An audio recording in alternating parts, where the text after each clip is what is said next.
Odisha collector office रे एक नुआ रेजुमेंट बाहर 2024 यह विषय रे एबे मु डिटेल्स रे पूरा कहबी। आपण जदि एथिरे आवेदन करिया को चाहुचंती कि एभली जॉब को अपेक्षा कर रहिथिले तेबे आपण मानक पई वीडियोटी बहुत गुरुत्वपूर्ण अटे।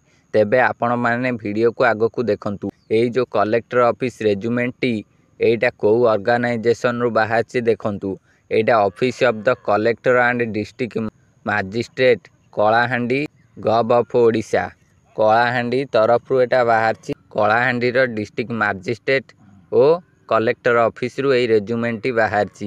ए जॉब टाइप एथिरे रहिछि कॉन्ट्रैक्चुअल कैटेगरी रहिछि गवर्नमेंट जॉब। देखंतु ए जो जॉब टी एथिरे आपनकर पोस्ट कोन रहिबो।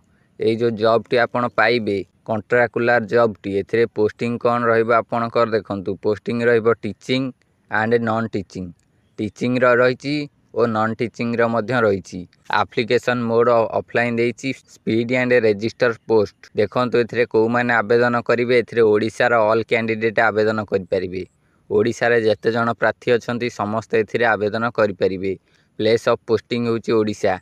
ओडिसा रे पोस्टिंग हबो। लास्ट डेट रहिछि 19 जुलाई 2024। जुलाई मासर 19 तारिख भितर आपण मानकु ए कलेक्टर ऑफिस रो रेजुमेंट रे अप्लाई करिवा को पड़िबो। जदि आपण माने एहा पूर्वरु अप्लाई करंती तेबे आपण अप्लाई करि परिबे। जदि 19 तारिख पर अप्लाई करंती तेबे आपण अप्लाई करि परिबे नाही। आपणकर एप्लिकेशन फॉर्म को रिजेक्ट कर दिया जिवो। एहा पर देखंतु जेंडर मेल फीमेल बोथ एथिरे अप्लाई करि परिबे। महिला और पुरुष दुहे एथिरे आवेदन करि परिबे कलेक्टर ऑफिस रेजुमेंट रे। एहा पर देखंतु एजुकेशन क्वालिफिकेशन कोन होबा दरकार। एट देखंतु बहुत प्रकार पोस्ट सब रहिछि समस्तंकर अलग अलग क्वालिफिकेशन सब रहिछि। देखंतु एठी प्रथम रहिछि सुपरिटेंडेंट। एथिरे candidate most have complete post graduate degree in social work child department human right public administration sociology psychology law public health community resource management and recognised university with at last 3 year experience of working with the gov and non-gov organization and proficiency in computers। आपण माने एथिरे graduate degree होइथिबा दरकार। एहा पर post रहिछि counsellor. एथिरे कोन रहिछि candidate most have complete post graduate in psychology psychiatry social work. Counsellor रे एहा क्वालिफिकेशन होबा दरकार। एहा पर मेडिकल स्टाफ। एथिरे candidate most have complete pharmaceutic having diploma degree from institute recognised by government of India. या पर educator candidate most have complete bachelor in arts. आपण बैचलर ऑफ आर्ट्स पढ़थिबा दरकार। Science from recognised university. Bachelor of arts पढ़थिबे कि science पढ़थिबे जहा पढ़ले आपण एजुकेटर रो जॉब पाई परिबे। या पर arts and craft cum music teacher. एथिरे candidate most have complete bachelor of diploma in visual arts music sculpture ceramic paper craft wood craft equivalent from recognised university. एथिरे एई सबु क्वालिफिकेशन रहिबा दरकार। या पर पीटीआई कम योगा ट्रेनर।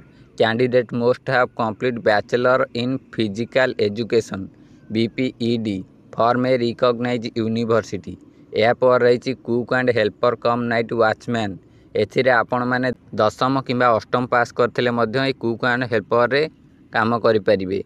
या पर देखंतु पोस्ट गुडी का सब आपण माननकु कहिली ऊपर एजुकेशन मध्य कहिली आपण माने एई सब पोस्ट रे रहि परिबे। कोन कोन आउथरे कहि दोछि superintendent counsellor paramedical staff educator arts and craft cum music teacher PTI cum yoga trainer cook helper cum night watchman. राति रे आपण वॉचमैन नो काम करिवे। या पर देखंतु एज लिमिट एथिरे रहिछि मैक्सिमम एज 45 मिनिमम एज 21 रु 45 भितर एथिरे आवेदन करि परिवे। या पर सैलरी रहिछि सुपरिटेंडेंट रो 33,100 काउंसलर रो 23,170 पैरामेडिकल स्टाफ रे 11,916 educator 10,000 arts and craft cum music teacher 10,000 PTI cum yoga trainer 10,000 କୁକ୍ର 9,930 ଓ ନାଇଟ୍ ୱାଚମ୍ୟାନ୍ ଯିଏ ତା'ର 7,944 ସ୍ୟାଲେରୀ ରହିବ। ସିଲେକ୍ସନ୍ ପ୍ରୋସେସ୍ ଏଠି ରହିଛି career marketing, interview, document verification ଏସବୁ ହୋଇ ଆପଣଙ୍କର ସିଲେକ୍ସନ୍ କରାଯିବ। ଟୋଟାଲ୍ ମାର୍କ ଏଠି ରହିଛି ଦେଖନ୍ତୁ 100 ମାର୍କ। ଆପଣଙ୍କର ଯେଉଁ ଏକ୍ଜାମ୍ଟି ନିଆଯିବ ସେଥିରେ 100 ମାର୍କ ରହିବ। ସେକେଣ୍ଡାରୀ ରହିବ 10 ମାର୍କ, ହାୟର ସେକେଣ୍ଡାରୀ ରହିବ 15 ମାର୍କ, ଗ୍ରାଜୁଏସନ୍ ରହିବ 25 ମାର୍କ, ପୋଷ୍ଟ ଗ୍ରାଜୁଏସନ୍ ରହିବ 30 mark, any other profession course 10 mark, work experience 10 mark. ଏଇସବୁ କୋଶ୍ଚିନ୍ ସବୁ ଏଇ ଟପିକ୍ ଉପରେ ଆସିବ, ଏଇସବୁ ଉପରେ ଆସିବ। ଆପ୍ଲିକେସନ୍ ଫିସ୍ ଆପଣଙ୍କୁ କିଛି ଦେବାକୁ ପଡ଼ିବନି। OBC, EWS, general, PhD, SC, ST ଏ ସମସ୍ତଙ୍କ ପାଇଁ ଫ୍ରି ରହିଛି। କୌଣସି ପିଲାଙ୍କୁ ଆବେଦନ ପାଇଁ ଫିସ୍ ଦେବାକୁ ପଡ଼ିବନି। ଆପଣମାନେ ଏହାକୁ ଆବେଦନ ଅଫଲାଇନ୍ ମାଧ୍ୟମରେ କରିବେ। ଏହି ୱେବସାଇଟ୍ର ଲିଙ୍କ୍ ମୁଁ ଆପଣଙ୍କୁ ଡିସ୍କ୍ରିପ୍ସନ୍ ବକ୍ସରେ ଦେଇଦେଇଛି। ଆପଣ ଡାଇରେକ୍ଟ ଆସି ଏସବୁ ଗୁଡ଼ିକ ଆଉଥରେ ମଧ୍ୟ ପଢ଼ି ନେଇପାରିବେ। ମୁଁ ଏହି ୱେବସାଇଟ୍ର ଲିଙ୍କ୍ ଡିସ୍କ୍ରିପ୍ସନ୍ରେ ଆପଣମାନଙ୍କୁ ଦେଇଦେଇଛି। ଆପଣ ଦେଖନ୍ତୁ ଏସବୁ ଗୁଡ଼ିକ ଭଲକି ଟିକେ ପଢ଼ନ୍ତୁ। ଯଦି ଆବେଦନ କରିବାକୁ ଚାହୁଁଛନ୍ତି ତେବେ ଆପଣ ଏଥିରେ ଆବେଦନ କରନ୍ତୁ। ଏଥିରେ ଅଫଲାଇନ୍ ମାଧ୍ୟମରେ ଆବେଦନ ହେବ। ଆପଣ ସେଥିପାଇଁ ଅଫଲାଇନ୍ ମାଧ୍ୟମରେ ହିଁ ଆବେଦନ କରିବେ।